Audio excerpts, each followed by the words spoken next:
महाराज जी, कर्म और भजन में कौन बड़ा? भजन, क्योंकि कर्म नाशवान शरीर से शुभ और अशुभ कर्म होते रहते हैं, और भजन शुभ अशुभ दोनों को भस्म करके सुख ही सुख प्रदान करता है। कर्म में कभी सुख है, कभी दुख है, कभी लाभ है, कभी हानि है, कभी मान है, कभी अपमान है, कभी निंदा है, कभी स्तुति है। लेकिन भजन में केवल भगवान और महासुख।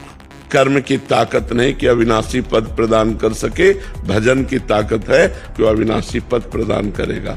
कर्म तुम्हारा अच्छा से अच्छा बनेगा तो स्वर्ग लोक जाओगे, वहां पुण्य भोग कर फिर मृत्यु लोक आओगे। लेकिन अच्छा भजन बन गया तो भगवान को प्राप्त हो जाओगे। कर्म से बड़ा भजन है। भजन करते हुए कर्म करो तो भगवान की प्राप्ति हो जाएगी। कर्म त्यागी नहीं होता, कर्म फल त्यागी होता है।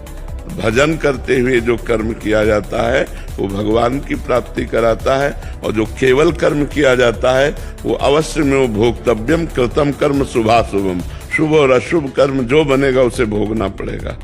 और भजन इन भोगों का विनाश करके भगवत प्राप्ति करा देता है। जो नाम जापक को सुख मिलता है, जो नाम की महिमा है, वो स्वयं भगवान नहीं वर्णन कर सकते। भजन की समानता कर्म कैसे कर सकता है?